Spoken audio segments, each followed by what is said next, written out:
അരിസോണയിലുള്ള ബേതേൽ India പെന്തക്കോസ് ദൈവസഭയുടെ ആഭിമുഖ്യത്തിൽ ക്രമീകരിച്ച ഈ ഇൻ്റർവ്യൂവിൽ സംബന്ധിക്കുവാൻ തക്കവണ്ണം ബ്രദർ റസൽ കാണിച്ച സന്മനസ്സിന് ആദ്യമായിട്ട് ഹൃദയംഗമായ നന്ദി അറിയിക്കുന്നു. പലപ്പോഴും വളരെ വർഷങ്ങൾക്ക് മുമ്പ് തന്നെ റസൽ എന്നുള്ള പേര് കേട്ടിട്ടുണ്ട്. ആകെപ്പാടെ റസൽ എന്നുള്ള പേര് കേട്ടിട്ടുള്ളത് ഒന്ന് ബർട്രാൻഡ് റസലാണ്. അതിനുശേഷം ഈ ഒരു റസലിനെ കുറിച്ച് മാത്രമേ കേട്ടിട്ടുള്ളൂ. അപ്പോൾ ജീവിതത്തിൻ്റെ ആരംഭം എങ്ങനായിരുന്നു, കർത്താവുമായിട്ടുള്ള ബന്ധം ആരംഭിച്ചത്, അതിൻ്റെ ആ പശ്ചാത്തലം ഒന്ന് ചുരുക്കി പറയാം. ജനിച്ചത് ട്രിവാൻഡ്രത്താണ്. ട്രിവാൻഡ്രത്ത് വെള്ളാർട എന്ന് പറയുന്ന സ്ഥലത്താണ്. ജനിക്കുമ്പോഴും മാതാപിതാക്കളൊക്കെ CPM വിശ്വാസത്തിലായിരുന്നു, സിലോൺ പെന്തക്കോസ്റ്റ് മിഷനിലായിരുന്നു. അത് കഴിഞ്ഞ് ജീവിതത്തിൻ്റെ പ്രാരാബ്ദം കാരണമാണ് ഹൈറേഞ്ചിലേക്ക് 68 കുടിയേറിയത്. നാട്ടിലെ ജീവിത സാഹചര്യങ്ങൾ മുന്നോട്ട് പോകാൻ വയ്യാത്തതായിരുന്നു.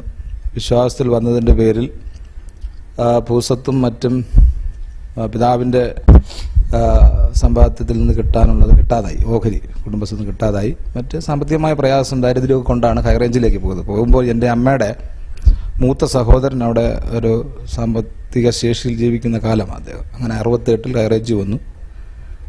ഹൈറേഞ്ചിൽ വന്ന് 5ാം ക്ലാസ്സിലാണ് വന്ന് പഠനം തുടങ്ങുന്നത്, വണ്ടൻമാട് സെൻറ്റ് ആൻ്റണീസ് സ്കൂളിൽ. അതിനുശേഷം ആരാധനയ്ക്ക് ആദ്യമായി പങ്കെടുത്ത് തുടങ്ങിയത് അണക്കര IPC ചർച്ചിലാണ്. ഇതിനിടയ്ക്ക് ഒരു ചെറിയ സംഭവം ഉണ്ടായി. സിലോൺ പെന്തക്കോസ്റ്റ് മിഷനിൽ നിൽക്കുന്ന അവസരത്തിൽ തന്നെയാണ് ഞാൻ ജനിക്കുന്നതും ഒക്കെ സൂചിപ്പിച്ചല്ലോ. അങ്ങനെ എനിക്കൊരു 2 വയസ്സുള്ളപ്പോൾ ഒരു പട്ടി എന്നെ കടിച്ചു.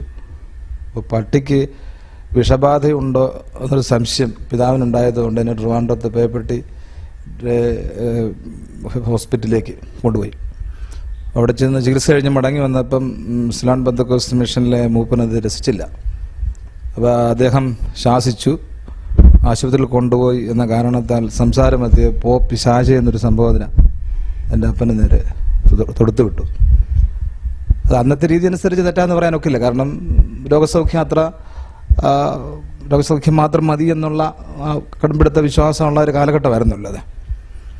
അതിനുശേഷമാണ് അപ്പോൾ അതോടെ പിന്നെ ആരാധനയ്ക്ക് പോകാതായി. പിന്നെ ഹൈറേഞ്ചിലേക്ക് വന്നു കഴിഞ്ഞ് പിന്നെ അണക്കര IPC സഭയിലാണ് എൻ്റെ ബാല്യകാലം ആരംഭിക്കുന്നത്. അവിടെ PYPയുടെ സെക്രട്ടറിയായി ഒരു സാഹചര്യത്തിൽ വോട്ടിങ്ങിലൂടെ ഞാൻ സഭാ സെക്രട്ടറിയായി 21ാം വയസ്സിൽ. അതൊക്കെ ഒരു പ്രത്യേക സാഹചര്യം ഒന്നും ഇവിടെ സൂചിപ്പിക്കേണ്ട കാര്യമില്ലെന്ന് തോന്നുന്നു. അവിടെ ഞങ്ങൾ അണക്കര IPCയുടെ ആരാധനയ്ക്ക് തുടങ്ങുന്ന ആ കാലത്ത് കണ്ണാടി അവറാച്ചൻ അതിനെയാണ് അത് സെൻട്രൽ പാസ്റ്റർ ആയിട്ടിരിക്കുന്നത്. പക്ഷെ അതെനിക്ക് നല്ല ഓർമ്മയില്ല. അദ്ദേഹത്തിന് പാസ്റ്റർ K. മാത്യുവിൻ്റെ കാലം മുതലാണ് IPCയുടെ പ്രവർത്തനങ്ങളെക്കുറിച്ച് നല്ല ഓർമ്മ മനസ്സിൽ ഉള്ളത്. വ്യക്തമായിട്ടും കർത്താവുമായിട്ടുള്ളൊരു വ്യക്തിബന്ധത്തിലേക്ക് വന്ന സന്ദർഭം ഏതാണ്? ഈ മാതാപിതാക്കൾ പെന്തക്കോസ്തുകാരായതുകൊണ്ട് സ്വാഭാവികമായും ആ ഒരു കാഴ്ചപ്പാടിൽ നമ്മളിങ്ങനെ സൺഡേ സ്കൂളിലൊക്കെ പങ്കെടുത്ത് ആരാധനയിൽ ഇങ്ങനെ പങ്കെടുത്ത് പോയി അങ്ങനെയുള്ളൊരു മാനസാന്തരം ഉണ്ടല്ലോ.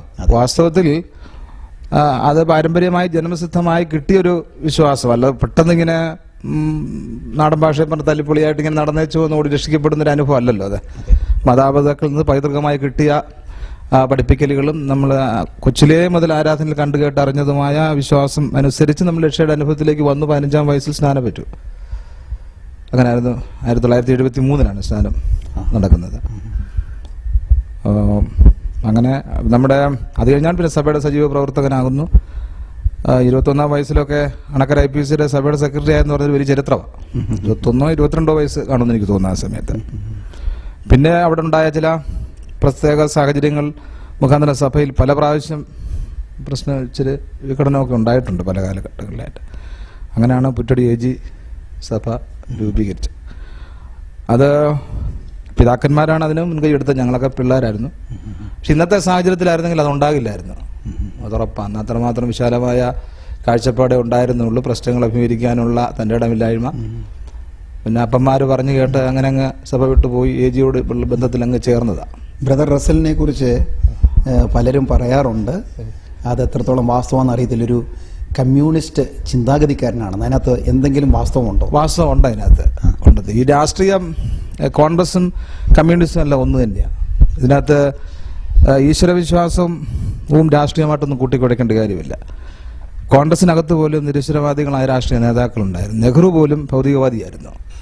ഈശ്വരനിൽ വിശ്വാസമില്ലാത്ത ആളായിരുന്നു നെഹ്റു. കോൺഗ്രസിനകത്ത് തന്നെ കോൺഗ്രസ് സോഷ്യലിസ്റ്റ് ചിന്താഗതിക്കാരായ ആളുകളുണ്ടായിരുന്നു. അവരും ബഹുഭൂരിപക്ഷം ആളുകൾ നിരീശ്വരവാദികളായിരുന്നു. അതുകൊണ്ട് കോൺഗ്രസും കമ്മ്യൂണിസവും എന്ന് പറയുന്നത് ഈശ്വരവിശ്വാസികളുടെയും രാഷ്ട്രീയ പാർട്ടികൾ ഈശ്വരവിശ്വാസികളുടെയും നിരീശ്വരവാദികളുടെയും എന്ന ചേരുവര് നമ്മൾ കൊടുക്കേണ്ട കാര്യമില്ല. വേദപുസ്തക വീക്ഷണത്തിൽ പറഞ്ഞ ലോകത്തിലെ രാഷ്ട്രീയ പാർട്ടികളെല്ലാം ഒന്നു തന്നെയെന്ന് മാറ്റമൊന്നുമില്ല. എന്നാൽ എൻ്റെ ബാല്യകാലം ഈ കഷ്ടതകളും പ്രയാസങ്ങളും നിറഞ്ഞ പട്ടിണിയും ദാരിദ്ര്യമൊക്കെ അനുഭവിച്ച ബാല്യകാലമായതുകൊണ്ട് അതിനുവേണ്ടി നിൽക്കുന്നൊരു പ്രസ്ഥാനം എന്നുള്ള ചിന്ത മനസ്സിൽ വന്നതുകൊണ്ട് ചെറുപ്പം മുതലേ ഒരു ഇടതുപക്ഷ ചിന്ത മനസ്സിലുണ്ട്.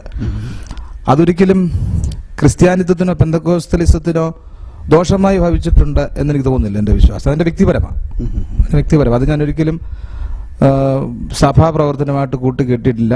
വിശ്വാസികളെ കമ്മ്യൂണിസ്റ്റുകാരാകാൻ ആഹ്വാനം പുറപ്പെടുവിച്ചിട്ടില്ല. ഒന്നും ചെയ്തിട്ടില്ല. അതെൻ്റെ വ്യക്തിപരമായ ഒരു വിശ്വാസം. എനിക്ക് ഇന്ത്യൻ രാഷ്ട്രീയ പാർട്ടികളെ മൊത്തത്തിൽ വിശകലനം ചെയ്താൽ കൊള്ളാവുന്നത്, തമ്മിൽ ഭേദം തമ്മെന്ന് നമുക്ക് പറയാവില്ല എന്ന് പറയുന്നത് പോലെ കൊള്ളാവുന്നത് ഇടതുപക്ഷ ഇടതുപക്ഷ പ്രസ്ഥാനങ്ങളാണ് എന്നൊരു ചിന്ത എനിക്കുണ്ട്. പ്രത്യേകിച്ച് CPIM-നോട് ഒരു ചെറിയ താല്പര്യം ഉണ്ട്. അതുകൊണ്ട് നമ്മുടെ ഇടയിൽ ഉണ്ടാകുന്ന ഈ രാഷ്ട്രീയ ഈ മതപരമായ പ്രശ്നങ്ങൾ, RSSകാരുടെയും മറ്റും പ്രയാസങ്ങൾ, മർദ്ദനങ്ങളും കൺവെൻഷനെതിരെയൊക്കെയുള്ള ഉപരോധങ്ങളൊക്കെ ഉണ്ടാകുമ്പോൾ ധൈര്യമായിട്ട് അവരോടൊന്ന് പറയാൻ എനിക്ക് കഴിയുന്നുണ്ട്, സഹായിക്കണമെന്ന്. അത് പലപ്പോഴും അവർ അംഗീകരിച്ചിട്ടുണ്ട്. പല കാര്യങ്ങളും വിജയിച്ചിട്ടുണ്ട്. എല്ലാം വിജയിച്ചെന്ന് പറയുന്നില്ല. എങ്കിലും ഇടതുപക്ഷ പ്രസ്ഥാനത്തിലെ നേതാക്കളോട് എനിക്ക് ധൈര്യമായിട്ട് എന്ന് പറയാം. എന്നെ അവർക്കറിയാം. കാരണം ക്രൈസ്തവ ചിന്ത തന്നെ അവരെല്ലാ ആളുകളും തന്നെ ഞാൻ അയക്കുന്നുണ്ട്. ഒട്ടു വളരെ ആളുകൾ വായിക്കുന്നുണ്ട്. മന്ത്രിമാരും IAS IPS ഉദ്യോഗസ്ഥന്മാരും MLA-മാരും MP-മാരും പൊളിറ്റിക്കൽ ലീഡേഴ്സ്, സാമൂഹ്യ രാഷ്ട്രീയ നേതാക്കൾ, സിനിമ ആർട്ടിസ്റ്റുകൾക്ക്, സിനിമ അഭിനയിക്കുന്നവർക്ക് തന്നെ 100 പേർക്ക് അയക്കുന്നുണ്ട്. അതുകൊണ്ട് ആ ഒരു ഇടതുപക്ഷ ബന്ധം ഉണ്ട്. എനിക്ക് ഉണ്ട്. ലക്ഷ്യം എന്തായാലും പിന്നെ മാർഗം എന്തായാലും ലക്ഷ്യം നന്നായാൽ മതി എന്നുള്ള ആശയമാണല്ലോ കമ്മ്യൂണിസ്റ്റ് പ്രസ്ഥാനങ്ങൾക്കുള്ളത്. അപ്പൊ നമുക്ക് എങ്ങനെ ആ പ്രസ്ഥാനവുമായിട്ട് മാനസികമായിട്ടൊന്ന് യോജിച്ചു പോകാൻ സാധിക്കും? ഈ നമ്മൾ കമ്മ്യൂണിസം എന്ന് പറയുമ്പം റഷ്യയിൽ ഉണ്ടായ ഒക്ടോബർ വിപ്ലവം 1917 ഒക്ടോബറിലുണ്ടായ റഷ്യയിലെ കമ്മ്യൂണിസ്റ്റ് വിപ്ലവവും അന്ന് കമ്മ്യൂണിസം ഉണ്ടാകാനുണ്ടായ സാധ്യതകൾ ഇന്നത്തെ ആയിട്ട് നമ്മൾ കൂട്ടിക്കുഴയ്ക്കേണ്ട കാര്യമില്ല. എൻ്റെ അഭിപ്രായം പറയുവാണെങ്കിൽ അന്നത്തെ കമ്മ്യൂണിസം അല്ലല്ലോ ചൈനയിലെ ഇപ്പോഴത്തെ കമ്മ്യൂണിസം. ഒരുതരം ജനാധിപത്യ അവകാശങ്ങൾ സംരക്ഷിച്ചുകൊണ്ടുള്ള ഉദാരമായ ഒരു ഗവൺമെന്റ് സമീപനവും സ്വകാര്യ സ്വത്തവകാശവും ഒക്കെ കുറേശ്ശെ അംഗീകരിച്ചിട്ടുള്ള, അത്യാവശ്യം ആരാധനകൾക്ക് സ്വാതന്ത്ര്യമൊക്കെയുള്ള ഒരു പുതിയ കമ്മ്യൂണിസമാണ് ചൈനയിൽ എന്നാണ് ഞാൻ മനസ്സിലാക്കുന്നത്. എത്രത്തോളം എനിക്കത് പോയി കണ്ടിട്ടില്ല. അതുകൊണ്ട് നമ്മുടെ അടിസ്ഥാന പ്രശ്നങ്ങളിൽ നമുക്ക് സഹകരിച്ചു പോകാൻ പറ്റും. ഉദാഹരണം നിരക്ഷരത, തൊഴിലില്ലായ്മ, ന്യൂനപക്ഷ അവകാശങ്ങൾക്ക് വേണ്ടിയുള്ള പോരാട്ടം, അന്ധവിശ്വാസങ്ങൾക്ക്, അനാചാരങ്ങൾക്കെതിരെയുള്ള പോരാട്ടം, പട്ടിണി, ദാരിദ്ര്യം, എഡ്യൂക്കേഷൻ, ഇങ്ങനെയുള്ള വളരെ സാമൂഹ്യ പ്രശ്നങ്ങളിൽ നമുക്ക് അവരുമായിട്ട് സഹകരിക്കാം. അല്ലാതെ അവരുടെ സിദ്ധാന്തങ്ങളിൽ വിശ്വസിച്ചുകൊണ്ട് നമ്മൾ അവരുടെ പുറകെ പോകണമെന്നില്ല. ഞാൻ തുറന്നു പറഞ്ഞാൽ 3 വർഷം പാർട്ടി മെമ്പറായിരുന്നു. ഞാൻ അവരോട് പറഞ്ഞു എനിക്ക് കൊടി പിടിക്കാൻ പറ്റില്ല, എനിക്ക് സമരം ചെയ്യാനൊന്നും ഞാൻ വരില്ല, പക്ഷെ പാർട്ടിയോട് താല്പര്യമുള്ളത് കൊണ്ട് ഒരു സാധാരണ മെമ്പറായിട്ടിരിക്കുന്ന എനിക്ക് സന്തോഷമേ ഉള്ളൂ. അങ്ങനെ ഞാൻ വർഷം 52 ലെവി അടച്ച് അവരുടെ കൂടെ 3 വർഷം ഞാൻ മെമ്പറായിരുന്നു. അവർ കമ്മിറ്റികൾക്ക് പോയിട്ടുണ്ട്. എന്നെ അവരൊന്നിനും നിർബന്ധിച്ചിട്ടില്ല, സമരം ചെയ്യണമെന്നൊന്നും പറഞ്ഞിട്ടില്ല. 3 വർഷം കഴിഞ്ഞ് പിന്നെ ചില സാഹചര്യങ്ങളാൽ തുറന്നു പോകാതെ ആയതുകൊണ്ട് പിന്നെ ഞാൻ തനിയെ അങ്ങ് മാറുകയായിരുന്നു. ഈ സാഹിത്യത്തോട് ഉള്ള താല്പര്യം ഉണ്ടായി തുടങ്ങിയത് ഏത് സമയത്താണ്? കുഞ്ഞിലെ മുതൽ തന്നെ വായിക്കുമായിരുന്നു. സ്കൂളിൽ പഠിക്കുന്ന കാലത്ത് തന്നെ വായന ഒരു വലിയ ഹോബിയായിരുന്നു. പിന്നെ പത്രങ്ങൾ, അന്ന് പത്രം വരുത്താൻ നിവൃത്തിയുള്ള ഒരു കാലഘട്ടം ആയിരുന്നില്ല. 10 വയസ്സൊക്കെ ഉള്ള 10-15 വയസ്സൊക്കെ ഉള്ള കാലം. അപ്പോൾ അതിന് കടകൾ തോറും നടന്ന് ഓരോ പത്രങ്ങൾ വായിക്കുമായിരുന്നു. പുറ്റടി ജംഗ്ഷൻ, വണ്ടർമേഡിൽ എന്ന് പറഞ്ഞ പുറ്റടി എന്ന് പറയുന്ന സ്ഥലത്ത് ജംഗ്ഷനുകളിൽ ഒരു കടയിൽ നിന്ന് മനോരമ വായിച്ച് മറ്റൊരു കടയിൽ ചെന്ന് മാതൃഭൂമി വാങ്ങി വായിച്ച് കേരളകൗമുദിയായിരുന്നു ആ കാലത്ത്. അവിടെ ഞാനിപ്പോൾ ഓർക്കുന്നു കൂടുതൽ കിട്ടിക്കൊണ്ടിരുന്ന പത്രം.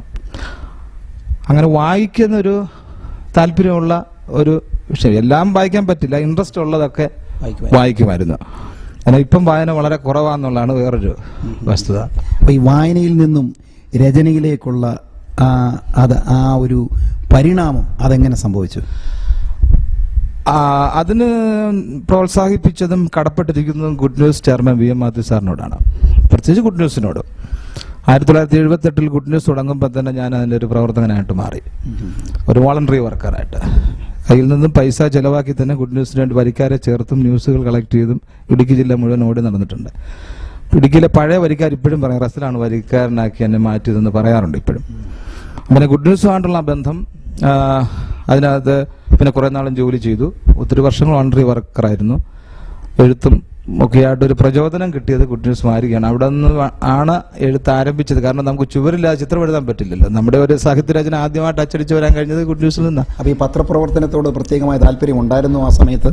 തീർച്ചയായിട്ടും. പത്രം ഞാൻ പറഞ്ഞില്ല, പത്രം വായിക്കുക എന്ന് പറഞ്ഞാൽ എന്റെ ഇന്നും ഏറ്റവും വലിയൊരു ഹോബിയാണ്. ഈ രാത്രിയിൽ ഒട്ടുമിക്ക TV ചാനലുകളും കാണുമ്പോൾ തന്നെ നമുക്കൊരു 1/4 മണിക്കൂർ 1 മണിക്കൂർ കൊണ്ട് തന്നെ ഓടി വാർത്താ ചാനലുകൾ കാണുമ്പോൾ കേരളത്തിലും ലോകത്തിൽ നടന്ന സംഭവങ്ങളെല്ലാം നമുക്ക് ഒറ്റയടിക്കും മനസ്സിലാകും. എങ്കിലും രാവിലെ ഇതൊന്നും എടുത്ത് ഒന്ന് വായിച്ചില്ലെങ്കിൽ ഒരു സുഖം കിട്ടുകയില്ല. 10-15 മിനിറ്റ് കൊണ്ടാണെങ്കിലും നമ്മളത് ഒന്ന് ഓടിച്ചു നോക്കണം. 3-4 പത്രം, മലയാളം പത്രം വായിക്കണം. വായിച്ചില്ലെങ്കിൽ ഒരു സുഖം തോന്നില്ല. അതുകൊണ്ട് അങ്ങനെ ഒരു പത്രപ്രവർത്തകൻ എന്നുള്ള നിലയിൽ അറിയുന്നതിനോട് എനിക്ക് വലിയ സന്തോഷമാണ്. ശരി.